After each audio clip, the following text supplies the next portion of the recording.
കാലത്ത് VIP generation അവിടെ ഉണ്ടായിരുന്ന കാലത്ത് ഉള്ള അത്രയും ഇല്ല. ചില പുതിയ ശാഖകൾ തുടങ്ങി. ഇപ്പം VIP ജനറേഷൻ അവിടെയുള്ള സമയത്ത് പയ്യന്നൂർ നല്ല പ്രവർത്തനം ഉണ്ടായിരുന്നു, തൃക്കരിപ്പൂർ നല്ല പ്രവർത്തനം ഉണ്ടായിരുന്നു, പിന്നെ മാടായി വേങ്ങര മുതലായിട്ടുള്ള സ്ഥലങ്ങളുണ്ടായിരുന്നു, കണ്ണപുരത്തുണ്ടായിരുന്നു. ആ ശാഖകളൊക്കെ നടക്കുന്നുണ്ടെന്നേ ഉള്ളൂ. പക്ഷേ ഒരു കുതിച്ചുകയറ്റമൊന്നും ആ സമയത്ത് ഉണ്ടായിട്ടില്ല. പിന്നെ ഇരിട്ടിയിൽ ശാഖ തുടങ്ങി. ഇരിട്ടിയിൽ ശാഖ തുടങ്ങാൻ കാരണക്കാരനെയും ധർമ്മടത്തെ ചിന്നേട്ടനാണ്. ചിന്നേട്ടൻ്റെ ബന്ധമാണ് അവിടെ ഉള്ളത്. അങ്ങനെ ചിന്നേട്ടൻ മുഖാന്തരമാണ് അവിടെ പോയതും. ശർമാജിയാണ് അവിടെ ശാഖ തുടങ്ങിയെന്നാണ് എൻ്റെ ഓർമ്മ. ശർമാജി ശാഖ തുടങ്ങി. അത് കഴിഞ്ഞ് പിന്നെ ഞാനവിടെ പ്രചാരം കഴിഞ്ഞിട്ട് പോയി. അവിടെ ചെന്നപ്പോൾ അവിടെ കീഴൂരിടത്തിലെ ആളുകളാണ് മുഖ്യമായിട്ട് അവിടെ ഉണ്ടായിരുന്നത്. പിന്നെ അതിന് പുറത്തും കുറേ പേരുണ്ടായിരുന്നു. ഇരിട്ടി ഭാഗത്തേക്കുണ്ടായിരുന്നു, പിന്നെ പുന്നാട് ഭാഗത്തേക്കുണ്ടായിരുന്നു. അവിടെ ഒക്കെ ശാഖ തുടങ്ങാനും നടക്കാനും ഒക്കെ സാധിച്ചു. അതേപോലെ ഇരിട്ടിക്ക് ചുറ്റും പല സ്ഥലങ്ങളിലും ശാഖ തുടങ്ങി. കല്യാട്ട് തുടങ്ങി ആ സമയത്ത്. കല്യാട് രാജഗോപാലനൊക്കെ ആ സമയത്താണ് വരുന്നത്. പിന്നെ മുഴക്കൊന്നിൽ ശാഖ തുടങ്ങാൻ പോയിരുന്നു. അവിടെയൊക്കെ തിരക്കേടില്ലാത്ത പ്രവർത്തനം ഉണ്ടായിരുന്നു. അന്ന് നമ്മുടെ ഒരു വാര്യമാഷുണ്ടായിരുന്നു അവിടെ, തലശ്ശേരിയിൽ ഉണ്ടായിരുന്ന ആളാണ്. അയാൾ മുഴക്കുന്നുകാരനാണ്. അങ്ങോട്ട് മാറി മുഴക്കുന്നുവാരത്താണ് അയാളുടെ വീട്. അപ്പോൾ അങ്ങോട്ട് പോയപ്പോൾ അയാളുടെ മക്കളെല്ലാം കൂടെ ഉത്സവിച്ച് അവിടെ അതും അത്ര അത് തുടങ്ങിയെങ്കിലും പിന്നീട് അത് തുടർന്ന് പോകാൻ കഴിഞ്ഞില്ലെന്നാണ് എനിക്ക് തോന്നുന്നത്. അപ്പോഴത്തേക്ക് ഞാൻ പോകുന്ന അവിടുന്ന്. ഞാൻ കണ്ണൂരിൽ 6 വർഷം ഉണ്ടായിരുന്നു. തലശ്ശേരിയിലാണ്. പിന്നെ കണ്ണൂർ ജില്ലാ പ്രചാരകനായി. അപ്പോൾ എല്ലാം കൂടെ ഒരു 6 വർഷം ഉണ്ടായിരുന്നു. പിന്നെ നടുവനാട് എന്നൊരു സ്ഥലമുണ്ട് അവിടെ. തില്ലങ്കേരി പഞ്ചായത്തിൽ പെട്ട സ്ഥലമാണ്, പക്ഷേ മറ്റേ റോഡിൻ്റെ സൈഡിലാണ് നടുവനാട്. അതൊക്കെ ഈ കോളേജിൽ വരുന്ന കുട്ടികളുടെ കെയർ ഓഫിലാണ് അവിടെയെല്ലാം പോയത്. നടുവനാട് ഒരു അനന്തക്കുറുപ്പാണ് ഉണ്ടായിരുന്നത്. അവിടെ ഒരു വിഷുവിന് ഞാൻ അവിടെ ആയിരുന്നു. വിഷുവിൻ്റെ തലേന്ന് വിഷു കൈനീട്ടമൊക്കെ കിട്ടി അവിടെ നിന്ന് എൻ്റെ അച്ഛൻ്റെ അടുക്കുന്ന. പിന്നെ ആ തില്ലങ്കരിയിലൊരു അധികാരിയുടെ വീട്ടിൽ പോയി. തില്ലങ്കരിയിൽ ഒരു അധികാരിയെ വെട്ടി കൊന്ന് അയാളുടെ തല ഒരു കുറ്റിയിൽ സ്ഥാപിച്ച കഥ പറഞ്ഞു പോയുള്ള അവിടെ മാർക്സിസ്റ്റുകാരെ. തില്ലങ്കേരി അന്ന് മുതലേ അവരുടെ വലിയൊരു കേന്ദ്രമായിരുന്നല്ലോ. ആ മൃദംഗശൈലേശ്വരി ക്ഷേത്രത്തിൻ്റെ അടുത്താണ് നമ്മുടെ ഒരു നമ്പൂതിരി ഉണ്ടായിരുന്നത്, കാമ്പ്രം. ആ കാമ്പ്രത്തെ ഒരു കൃഷ്ണൻ നമ്പൂരി ധർമ്മടത്തെ കാര്യാലയത്തിൽ താമസിച്ചാണ് ബ്രണ്ണൻ കോളേജിൽ പഠിച്ചത്. അയാൾ അവിടുത്തെ പഠിപ്പ് കഴിഞ്ഞ് അയാൾക്ക് എന്തോ നല്ല റാങ്കൊക്കെ കിട്ടി പാസ്സായതാണ്. എന്നിട്ട് ലക്നൗവിലോ മറ്റോ പോയി വരുന്ന കാൺപൂർ IIT പാസ്സായിട്ട് അയാൾ വലിയ ആളായി. ഈ ഉത്സവകാലത്ത് മാത്രമേ ഇവിടെ വരുള്ളൂ കൊട്ടിയൂർ. അവർക്ക് എന്തോ സ്ഥാനങ്ങളുള്ളവരാണല്ലോ കൊട്ടിയൂർ ക്ഷേത്രത്തിൽ, അവകാശങ്ങളുള്ളവരാണ്. മുകുന്ദൻ അങ്ങനെ ഈ ഞങ്ങൾ തലശ്ശേരിയിൽ നിന്ന് ചന്ദ്രേട്ടൻ്റെ നേതൃത്വത്തിൽ ഒരു 10-25 സ്വയംസേവർ കൊട്ടിയൂർ ക്ഷേത്രത്തിൽ പോയി. സ്വാതിശീലൻ സാറും ഉണ്ടായിരുന്നു കൂടെ.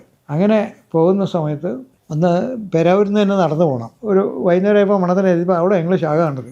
അതും കഴിഞ്ഞ് പിന്നെ ഗണഗീതങ്ങളുമൊക്കെ പാടിയാണ് അങ്ങോട്ട് പോയത്. ആ ഓയഹോ വിളിച്ചല്ല, ഗണഗീതങ്ങളുമൊക്കെ പാടി അങ്ങ് അവിടെ പോയി. അന്ന് 3-4 സ്ഥലങ്ങളിൽ തോടിറങ്ങി കയറാനൊക്കെ ഉണ്ടായിരുന്നു. അവിടെ ഇക്കരെ കൊട്ടിയൂർ ക്ഷേത്രത്തിലും ശാഖ നടത്തി. അപ്പോൾ അവിടെയും ആ മണത്തനെയുള്ള ഒരു കർണേട്ടൻ എന്ന് പറഞ്ഞ ഒരാളുണ്ടായിരുന്നു, ചായക്കടക്കാരൻ. അപ്പോൾ അവരെല്ലാം കൂടെ വന്നു. ഇതൊക്കെ കഴിഞ്ഞിട്ട് അവർക്ക് നേരത്തെ തന്നെ ശാഖ തുടങ്ങണം, അവിടെ സംഘം തുടങ്ങണം എന്നുള്ള ആഗ്രഹം ഉണ്ടായിരുന്നു. അങ്ങനെ പറഞ്ഞിട്ട് ഒരു ദിവസം ഞാൻ അവിടെ പോയി. അവിടെ കുറേ കുട്ടികളൊക്കെ വന്നു. അങ്ങനെ അവിടെ ശാഖ തുടങ്ങി. പക്ഷേ അവിടുത്തെ ശാഖ വളരെ വേഗം വളർന്നു എന്നുള്ളതാണ് കാര്യം. ഇതൊക്കെ പോകുന്ന കുട്ടിയാണ്, 8ാം ക്ലാസ്സിലും 9ാം ക്ലാസ്സിലും മറ്റും പഠിക്കുന്ന ആളാണ്. ഒരു പോസ്റ്റ് ഓഫീസിൽ ജോലിയുള്ള ഒരു ഗോപിയായിരുന്നു അന്നത്തെ.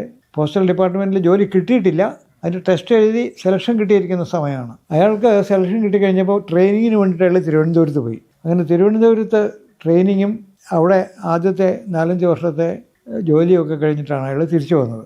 തിരിച്ചു വന്ന് അയാൾ പേരാവൂർ പോസ്റ്റ് മാസ്റ്റർ ആയിരുന്നു. പിന്നെ അയാൾ വന്നതിന് ശേഷം അവിടുത്തെ പ്രവർത്തനങ്ങളുടെയൊക്കെ ചുമതല ആൾക്കായിരുന്നു. എനിക്കൊന്ന് അയാൾക്ക് സംഘകാലക്കൊക്കെ ആയിരുന്നു അവസാനം അവിടെ.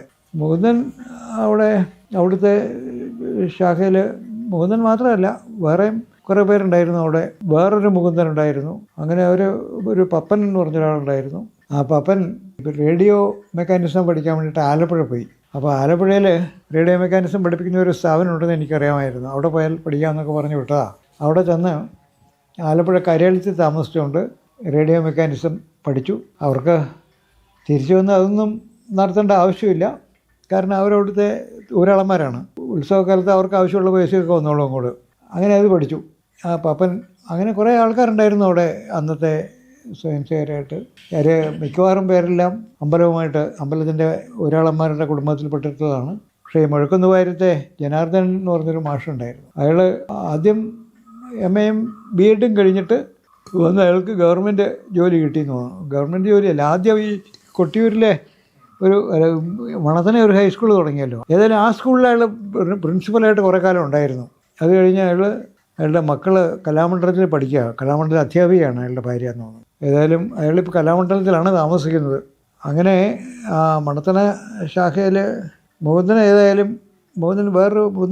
തന്നെ ഒരു അനുജൻ വേറൊരാളുണ്ടായിരുന്നല്ലോ, അയാളും പ്രചാരക്കായിട്ട് പോയ കുറേ കാലം. മുകുന്ദൻ്റെ അനുജനല്ല, നേരെ അനുജനല്ല, അവരുടെ കുടുംബത്തിൽപ്പെട്ട ഒരാൾ.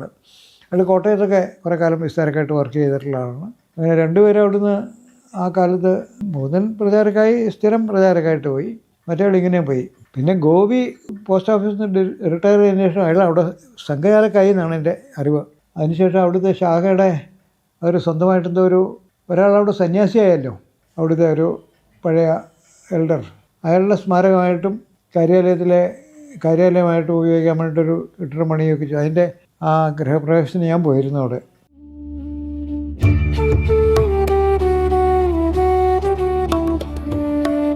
നമ്മുടെ തളിപ്പറമ്പിൽ ഒരു സംഘടന ഉണ്ടായി മാർക്സിസ്റ്റുകാരുമായിട്ട്.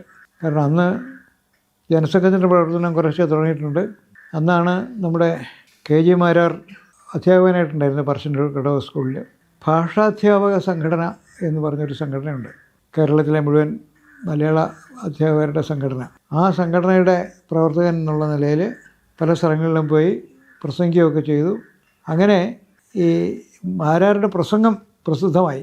ആ അവസരത്തിൽ അയാൾ ആ പ്രസംഗമായിട്ടൊക്കെ നടക്കുന്നു. പറശ്ശിനിക്കടവിലെ സ്കൂളിലെ അധ്യാപകനാണ്. നാറാത്ത് അമ്പലത്തിൻ്റെ സമീപത്താണ് അയാളുടെ താമസ സ്ഥലം. അയാളുടെ ജ്യേഷ്ഠൻ, അയാൾ ജ്യോത്സ്യനാണ്. ജന്മഭൂമി തുടങ്ങിയ സമയത്ത് അദ്ദേഹത്തിൻ്റെ 2 മക്കൾക്ക് ജന്മഭൂമിയിൽ ജോലിയും കൊടുത്തായിരുന്നു. അതിൽ ഒരാൾ ജന്മഭൂമിയിൽ തന്നെ ജോലി ചെയ്ത ഒരാളെ ആണ് വിവാഹം കഴിച്ചത്. അവരിപ്പം തൊടുപുഴയുണ്ട്, അവർ താമസിക്കുന്നുണ്ട്. ഏതായാലും KG മാരാർ അവിടെ അങ്ങനെ അധ്യാപകനായിരിക്കുന്ന സമയത്ത് ജനസംഘത്തിൻ്റെ അഖിലേന്ത്യാ സമ്മേളനം കോഴിക്കോട് വന്നു. അപ്പോൾ അങ്ങനെ വരുന്ന സമയത്ത് ആരെങ്കിലും ധാരാളം പേര് പുതിയതായിട്ട് വരണം. ഈ മാരാർ, ഞാൻ ഫസ്റ്റ് ഇയർ OTCക്ക് പോകുമ്പോൾ മാരാർ സെക്കൻഡ് ഇയർ OTCക്ക് വന്നിട്ടുണ്ടായിരുന്നു വിവേകാനന്ദ കോളേജിൽ. അന്ന് പയ്യന്നൂർ പ്രചാരക്കാണ്. അങ്ങനെ സെക്കൻഡ് ഇയർ OTC ഒക്കെ കഴിഞ്ഞങ്ങനെ നിൽക്കുകയാണ്. പക്ഷേ അത് കഴിഞ്ഞ് എന്തോ ഒരു മൗഢ്യം ബാധിച്ച് വീട്ടിൽ തന്നെ താമസിക്കുകയാണ്. എന്താണെന്നറിയില്ല. പറശ്ശിനിക്കടവ് സ്കൂളിൽ ജോലിയുണ്ട്, അവിടുന്ന് വീട്ടിൽ പോകുന്നതല്ലാതെ ഒരു പരിപാടികൾക്ക് പോലും വരാതെ കുറേ കാലം ഉണ്ടായിരുന്നു. അപ്പോൾ പഴയ ആൾക്കാരെയൊക്കെ നമ്മുടെ പ്രവർത്തനത്തിലേക്ക് വീണ്ടും കൊണ്ടുവരണം എന്നുള്ള നിലയിൽ അവരെ സമ്പർക്കം ചെയ്യാനായിട്ട് ഒരു പ്രത്യേകമായിട്ടുള്ള ഒരു ശ്രമം നടത്തണം എന്ന് പറഞ്ഞതനുസരിച്ച് പഴയ പല ആൾക്കാരെയും ഞാൻ പോയി കണ്ടിരുന്നു. അതിൽ പേരാമ്പ്ര ഉണ്ടായിരുന്ന ഒരു ഗോവിന്ദൻ, നമ്മുടെ KG മാരാർ. അപ്പോൾ മാരാരെ വീട്ടിൽ പോയി കണ്ടു. വീട്ടിൽ പോയി കണ്ടു കഴിഞ്ഞിട്ട് സംഗതികളൊക്കെ പറഞ്ഞു. നമുക്ക് പാലക്കാട് OTC നടക്കുന്നുണ്ടല്ലോ, പാലക്കാട് OTCയിൽ ഒന്ന് പോകാം, വെറുതെ പോയിട്ട് വരാം, ഒരു ദിവസം അവിടെ നിന്നിട്ട് എന്നൊക്കെ പറഞ്ഞ് അങ്ങനെ പാലക്കാട് OTCയിൽ കൊണ്ടുപോയി. ഇന്ന് ജനസംഘത്തിൽ വന്നിട്ടില്ല ഞാൻ. അപ്പോൾ പഴയ ആൾക്കാർ, പഴയ പ്രചാരകന്മാരെ അവിടെയുള്ളവർക്കൊക്കെ വലിയ സന്തോഷമായി. അങ്ങനെ തിരിച്ചു വന്നു കഴിഞ്ഞപ്പോൾ ഈ ജനസംഘത്തിൻ്റെ പ്രവർത്തനത്തിൽ എന്തെങ്കിലുമൊക്കെ ചെയ്യാൻ കൊള്ളാം എന്നുള്ള നില ആയി മാരാർ. അവിടെ ചില പൊതുയോഗങ്ങൾ നടത്തി. അന്ന് ജനസംഘത്തിൻ്റെ പ്രവർത്തനം കണ്ണേട്ടനുമാണ് ചുമതല കൊടുത്തിരുന്നത്. അങ്ങനെ ക്രമേണ വന്നു. അതിനിടയിൽ ഈ CK പത്മനാഭൻ തളിപ്പറമ്പിൽ ടൈപ്പ് റൈറ്റിംഗ് പഠിക്കാനായിട്ട് വന്ന് താമസിക്കുന്നുണ്ടായിരുന്നു. അങ്ങനെ എന്തോ ആണ്. അങ്ങനെ ടൈപ്പ് റൈറ്റിംഗ് പഠിച്ച് അയാൾക്ക് സർക്കാർ ജോലി എന്തോ കിട്ടി. അപ്പോൾ അങ്ങനെ തളിപ്പറമ്പിൽ വന്നു. തളിപ്പറമ്പിൽ വന്നപ്പോൾ നമ്മുടെ കണ്ണേട്ടനുമായിട്ട് വളരെ അടുപ്പ് ലോഹ്യമായി. അയാളും ക്രമേണ വീണ്ടും ശാഖയിൽ വരാൻ തുടങ്ങി. അങ്ങനെ ഉള്ളൊരു അവസരം വന്നു. അപ്പോൾ കോഴിക്കോട് അഖിലേന്ത്യാ സമ്മേളനം വരുന്ന സമയത്ത് എനിക്കൊന്ന് ഈ CK പത്മനാഭൻ രാമന്തളിയിൽ മറ്റോ വിസ്താരക്കായിട്ട് പോയിട്ടുണ്ടെന്ന് തോന്നുന്നു. ഒരു മാസത്തേക്കോ 2 മാസത്തേക്കോ മറ്റോ രാമന്തളി ഭാഗത്ത്, അല്ലെങ്കിൽ ആ മലയുടെ മുകളിലില്ലേ ഏഴിമല, ആ ശാഖകളുടെയൊക്കെ വിസ്താരക്കായിട്ട് കുറേ കാലം പോയിരുന്നു. അപ്പോൾ ഇങ്ങനെയുള്ള ആൾക്കാരെയൊക്കെ വീണ്ടും ശാഖ പ്രവർത്തനത്തിലേക്ക് കൊണ്ടുവരാനായിട്ടുള്ള ഒരു ശ്രമം നടത്തി.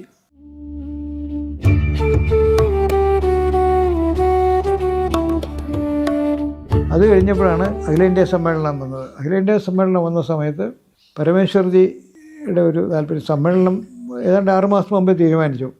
അപ്പോൾ പുതിയതായിട്ട് ധാരാളം വർക്കേഴ്സിനെ വേണം, അതിന് പറ്റിയ ആൾക്കാർ ആരൊക്കെയാണ് എന്നുള്ളതിനെക്കുറിച്ചൊക്കെ തീരുമാനിക്കാനും ആലോചിക്കാനും ഒക്കെ ആയിട്ട് പരമേശ്വർജി വന്നു. അപ്പോൾ ഇങ്ങനെ ഇവരുടെ ഒരു 3-4 പേരുടെ പേര് ഞാൻ പറഞ്ഞു കൊടുത്തു. തളിപ്പറമ്പിൽ ഇവിടെ തൃക്കരിപ്പൂരിൽ നിന്നുണ്ടായിരുന്ന ഒരു ആൾ, സി കെ പത്മനാഭനുണ്ടായിരുന്നു, കണ്ണേട്ടനുണ്ടായിരുന്നു. കണ്ണേട്ടൻ നേരത്തെ തന്നെ ജനസംഘത്തിന് വേണ്ടിയിട്ട് മാറ്റി വെച്ചിട്ടുള്ള ആളാണ്.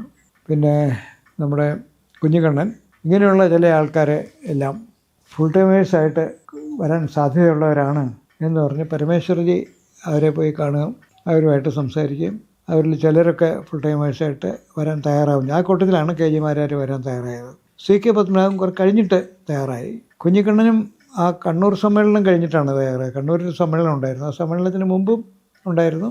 67 ഈ സമ്മേളനം പ്രഖ്യാപിക്കുന്ന സമയത്ത്, ആ സമയത്താണ് നമ്മുടെ കോയമ്പത്തൂർ OTC നടക്കുമ്പോൾ, ഞാനത് ചങ്ങനാശ്ശേരിയിലെ പ്രചാരകനാണ്, കോട്ടയം ജില്ലാ പ്രചാരകനായിരിക്കുന്ന സമയത്താണ് ജനസംഘത്തിൻ്റെ പ്രവർത്തനത്തിലേക്ക് കൂടുതൽ, പരിവാര പ്രവർത്തനങ്ങൾക്ക് കൂടുതൽ ആൾക്കാർ പ്രചാരകന്മാരെ കൊടുക്കണം എന്നുള്ള ഒരു നിർദ്ദേശം വന്നത്. അന്ന് ദേവരസ്റ്റിയാണെന്ന് തോന്നുന്നു സർസംഘയിലൊക്കെ. അതനുസരിച്ച് വേണുവേട്ടനായിരുന്നു ജനസംഘത്തിന് കൊടുത്തത്. പക്ഷേ തേങ്കടിജി പറഞ്ഞു, അപ്പോൾ എന്നെ അറിയില്ല, തേങ്കടിക്ക് കണ്ടുപരിചയം മാത്രമേ ഉള്ളൂ. അപ്പോൾ അദ്ദേഹം പറഞ്ഞു, വേണുവാണ് എനിക്ക് ഏറ്റവും കൂടുതൽ പണ്ട് മുതലേ അറിയുന്ന ആളാണ്, അപ്പോൾ വേണുവിനെ കിട്ടിയാൽ കൂടുതൽ നന്നായിരിക്കും എന്ന് പറഞ്ഞിട്ട് വേണുവേട്ടനെ BMSലേക്കും എന്നെ ജനസംഘത്തിലേക്കും വിട്ടു. ഞാൻ ചങ്ങനാശ്ശേരിയിലാണ് ആ സമയത്ത്. അങ്ങനെ ചങ്ങനാശ്ശേരിയിൽ വന്ന സമയത്താണ് പരമേശ്വർജി, അത് കഴിഞ്ഞ് ഏതാണ്ട് ഒരു 2 മാസം കഴിഞ്ഞപ്പം അഖിലേന്ത്യാ സമ്മേളനത്തിനെക്കുറിച്ചുള്ള തീരുമാനം വന്നു. ഇപ്പോൾ സിംലയിൽ ചേർന്ന സമ്മേളനത്തിൽ വെച്ച് ഇങ്ങനെ കോഴിക്കോട്ട് കേരളത്തിൽ ജനസംഘത്തിൻ്റെ അഖിലേന്ത്യാ സമ്മേളനം ചേരാനായിട്ട് തീരുമാനിച്ചെന്ന് പറഞ്ഞപ്പോൾ, ഇത്രയും വലിയൊരു പരിപാടി നടത്താൻ നമുക്ക് പ്രയാസമായിരിക്കും, എങ്ങനെയത് നടക്കാം, ഇതിനെക്കുറിച്ചൊന്നും ചിന്തിക്കാൻ പോലും കഴിയില്ലായിരുന്നു. അങ്ങനെ ഇരിക്കുമ്പോഴാണ് പരമേശ്വർജി തിരിച്ചു വരുന്ന വഴി നാഗ്പൂരിലിറങ്ങി ഗുരുജിയെ കണ്ടു. ഗുരുജിയെ കണ്ടിട്ട് ഗുരുജി പ്രോത്സാഹിപ്പിച്ചു, അങ്ങനെ വിചാരിക്കേണ്ട കാര്യമൊന്നുമില്ല, ധാരാളം നമുക്ക് പിന്തുണ കിട്ടും, സംഘത്തിൻ്റെ പ്രവർത്തകന്മാരുമൊക്കെ വെറുതെ ഇരിക്കില്ലല്ലോ എന്നൊക്കെ പറഞ്ഞ് ഗുരുജി ആശ്വസിപ്പിച്ചു. സമ്മേളനം വിജയിപ്പിക്കണം, അത് കേരളത്തിന് ആവശ്യമാണ് എന്നൊക്കെയുള്ള ഒരു ആശ്വാസം പരമേശ്വർജി കൊടുത്തു. പരമേശ്വർജി തിരിച്ചു വന്നപ്പോൾ ഞങ്ങൾ ഫുൾ ടൈം വർക്കേഴ്സ് എല്ലാം ഗുരുവായൂർ കൂടിയിരിക്കുകയാണ്. ആ സമയത്ത് കെ ജി മാരാർ ഇല്ലെന്നാണ് എൻ്റെ ഓർമ്മ. എങ്കിലും കെ ജി മാരാരെ വിളിച്ചിട്ട് അദ്ദേഹം വരുമായിട്ട് ചെയ്തു. ഏതായാലും സമ്മേളനം കഴിയുന്നതുവരെ പ്രവർത്തിക്കാമെന്നുള്ള ഒരു തീരുമാനം വന്നു. അപ്പോൾ ഈ കെ ജി മാരാരാണ് അവരുടെ കുടുംബത്തിലെ ഏക വരുമാനമുള്ള ആൾ. ഏതായാലും മാരാർജി അങ്ങനെ മുഴുസമയം പ്രവർത്തിക്കാമെന്ന് സമ്മതിച്ച് പരമേശ്വരൻ്റെ കൂടെ ഇറങ്ങി. മാരാർജിയാണ് പിന്നെ ജനസംഘത്തിൻ്റെ ഏറ്റവും വലിയ വക്താവായി തീർന്നത്. പ്രസംഗത്തിനെ ഒരു കലയാക്കി മാറ്റി.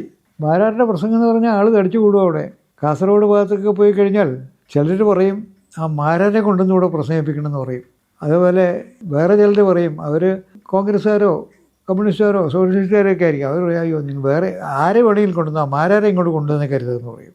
അങ്ങനെ ഒരു ഈ പൊതു സമരരംഗത്തൊക്കെ ഏറ്റവും എഫക്റ്റീവായിട്ട് പ്രവർത്തിക്കുന്ന ആളായിരുന്നു മാരാർ. എവിടെ ചെന്നാലും സ്ഥാനമുണ്ടായിരുന്നു. പത്രങ്ങൾ വായിക്കുന്ന കാര്യത്തിലും പ്രസ്താവന ഇറക്കുന്ന കാര്യത്തിലും ഒരു കാര്യങ്ങളുടെ ഗൗരവം മനസ്സിലാക്കുന്നതിലുമൊക്കെ ശരിക്കുള്ള രാഷ്ട്രീയക്കാരനാണ്. എല്ലാ സ്ഥലത്തും ആളുകൾക്ക് ഇഷ്ടമായിരുന്നു. തിരുവനന്തപുരത്ത് അഖിലേന്ത്യാ സമ്മേളനം നടക്കുന്ന സമയത്ത് ആ സമ്മേളനത്തിന് വരരുത് എന്ന് പറഞ്ഞിട്ടുണ്ടായിരുന്നു, എന്നിട്ടും അവിടെ വന്നിരുന്നു. അഖിലേന്ത്യാ തിരുവനന്തപുരത്ത് വർക്കിംഗ് കമ്മിറ്റി ഉണ്ടായിരുന്നു, ആ വർക്കിംഗ് കമ്മിറ്റിയിൽ വന്നു, അവിടെ ഉണ്ടായിരുന്നു. മാരാരുടെ കണ്ടുപിടുത്തമാണ് നമ്മുടെ കുഞ്ഞിക്കണ്ണൻ. അതേപോലെ പലരും. കുഞ്ഞിക്കണ്ണൻ SLC കഴിഞ്ഞ് നിൽക്കുന്ന സമയത്ത് അവിടുത്തെ ആ പെരുവള്ളത്ത് പറയുമ്പോൾ ഇരിക്കൂറിനടുത്തുള്ള ഒരു ശാഖയിലാണ് പോയിക്കൊണ്ടിരുന്നത്. അയാളുടെ ഈ എഴുതാനും പ്രസംഗിക്കാനും ഒക്കെയുള്ള കഴിവിനെ വികസിപ്പിച്ചെടുത്തത് ഇദ്ദേഹമാണ്. ഇന്നിപ്പോൾ ജന്മഭൂമിയിൽ വന്നു. സാധാരണ ഒരു പത്രപ്രവർത്തകനാകാന്ന് പറഞ്ഞാൽ അയാൾ ഗ്രാജുവേറ്റ് ആയിരിക്കണം, അങ്ങനെ ഒരുപാട് ഉണ്ടല്ലോ. ഇപ്പോൾ ഈ ഇവരുടെ ഇതിന് ചേരണമെങ്കിൽ പോലും ഗ്രാജുവേറ്റ് ആണെങ്കിലേ സാധിക്കുള്ളൂ. വെറും ഒരു നാട്ടിൻപുറത്തുകാരൻ SSLC പാസ്സായ ഒരു ചെറുപ്പക്കാരൻ ഒരു പത്രത്തിൻ്റെ ലേഖകനാകുക എന്നുള്ളതൊരു വലിയ ജന്മഭൂമിയുടെ ചുമതലയാണ് കൊടുത്തത്. ഇപ്പോൾ ജന്മഭൂമി തുടങ്ങി എറണാകുളത്ത് നിന്ന് തുടങ്ങിക്കഴിഞ്ഞ സമയത്ത് ഞാൻ കുഞ്ഞിക്കണ്ണനോട് പറഞ്ഞു കണ്ണൂരിലെ വാർത്തകളൊക്കെ ശേഖരിച്ച് അയക്കേ എന്ന് പറഞ്ഞു. അങ്ങനെ അയച്ചുകൊണ്ടിരിക്കുകയായിരുന്നു. വളരെ വേഗം ആയിട്ട് നല്ല ലേഖകനായി. എഴുത്തൊക്കെ എത്ര ശക്തമായിട്ടുള്ള എഴുത്താണെന്നറിയുമോ. അത് കഴിഞ്ഞ് കുറേ കാലം എറണാകുളത്തുണ്ടായിരുന്നു. അത് കഴിഞ്ഞ് തിരുവനന്തപുരത്തേക്ക് മാറ്റി. മുകുന്ദനാണ് തിരുവനന്തപുരത്തേക്ക് മാറ്റിയെന്നാണ്. മുകുന്ദനാണ് ജന്മഭൂമിയുടെ ചുമതല വഹിക്കുന്നത്. ഏതായാലും തിരുവനന്തപുരത്ത് അയാൾ ക്ലിക്ക് ചെയ്തു എന്ന് മാത്രമല്ല, തിരുവനന്തപുരത്ത് ഏറ്റവും ബഹുമാനിക്കപ്പെടുന്ന പത്രക്കാരനാണ്. ഏറ്റവും ബഹുമാനിക്കപ്പെടുന്നത് വേറെ ആരുമില്ല അതിന് തുല്യമായിട്ട്. അയാളൊരിക്കൽ EK നായനാർക്കെതിരായിട്ട് അസംബ്ലിയിൽ മത്സരിച്ചു. EP കൃഷ്ണൻ നമ്പ്യാർക്കെതിരായിട്ടും മത്സരിച്ചിട്ടുണ്ട് ഇരിക്കൂർ മണ്ഡലത്തിൽ. നായനാർക്കെതിരായിട്ട് കണ്ണൂരാണെന്ന് എനിക്ക് തോന്നുന്നത് മത്സരിച്ചത്. നയനാർ പിന്നെ എല്ലാവരും അങ്ങനെയാണ് വിളിക്കുന്നത്. പത്രസമ്മേളനത്തിനൊക്കെ പോയി നീ എന്താടോ കുഞ്ഞിക്കണ്ണ ഇപ്പോൾ കാണാറില്ലല്ലോ എന്ന് പറയും. അല്ലെങ്കിൽ നീ ഏതാടോ കടലാസ് എന്നാണ് ചോദിക്കുക. പത്രം എന്ന് പറയാറില്ല.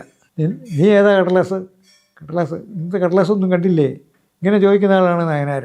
നയനാർക്ക് ഏറ്റവും പ്രിയപ്പെട്ട പത്രക്കാരനായി അസംബ്ലി റിപ്പോർട്ടിങ് 25 കൊല്ലം പൂർത്തിയായി. തിരുവനന്തപുരത്തെ ഏറ്റവും നല്ല പത്രപ്രവർത്തകന്മാരുടെ കൂട്ടത്തിൽ ഒരാളാണ് ഇന്ന് കുഞ്ഞിക്കണ്ണൻ. MAയും ജേർണലിസം ഡിഗ്രി ഒന്നുമില്ല.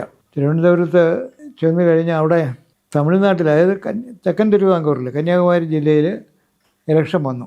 നമ്മുടെ ഒരു സ്ഥാനാർത്ഥി അവിടെ മത്സരിക്കുന്നുണ്ടായിരുന്നു. അവിടെ ഈ തമിഴരാണ് കൂടുതലെങ്കിലും നല്ല ശതമാനം മലയാളികളുണ്ട്. ഒരേറിയ മുഴുവൻ മലയാളികൾ തന്നെയാണ്. അവിടുത്തെ മുഴുവൻ സ്ഥലങ്ങളിലും പോയി പ്രസംഗിച്ചത് കുഞ്ഞിക്കണ്ണനാണ്. മലയാളത്തിലുള്ള പ്രസംഗം അവർക്ക് ഏറ്റവും ഇഷ്ടപ്പെട്ട പ്രസംഗമായിരുന്നു അത്. ഇപ്പോഴും എനിക്ക് തോന്നുന്നത് ആ പ്രദേശങ്ങളിൽ എല്ലാവർക്കും വേണ്ടത് കുഞ്ഞിക്കണ്ണൻ്റെ പ്രസംഗമാണ്. അങ്ങനെ ഏറ്റവും നല്ല തിരുവനന്തപുരത്തെ സീനിയർ പത്രപ്രവർത്തകർ ഒരുപാട് പേരുണ്ട്. പക്ഷേ അവരുടെയൊക്കെ ഇടയിൽ ഏറ്റവും ബഹുമാനിക്കപ്പെടുന്ന പത്രക്കാരൻ കുഞ്ഞിക്കണ്ണനാണ് ഇന്ന് എന്നുള്ളതിൽ യാതൊരു സംശയവുമില്ല. കോഴിക്കോട് ജന്മഭൂമിയുടെ 50-ാം വാർഷിക സമയത്ത് കുഞ്ഞിക്കണ്ണൻ വന്നിരുന്നു. കുഞ്ഞിക്കണ്ണൻ എന്തോ ഒരു ആദരവ് അവിടെ കൊടുക്കുകയും ചെയ്തു. അത് വായിച്ചുകൊണ്ടിരിക്കുകയായിരുന്നു ഞാൻ. അപ്പോൾ ഈ പഠിപ്പും പത്രാസും ഡിഗ്രിയും സർട്ടിഫിക്കറ്റും ഒന്നും അല്ല ഒരു പത്രപ്രവർത്തകന് വേണ്ടതെന്നുള്ളതിൻ്റെ ഏറ്റവും നല്ല തെളിവാണ് കുഞ്ഞിക്കണ്ണൻ.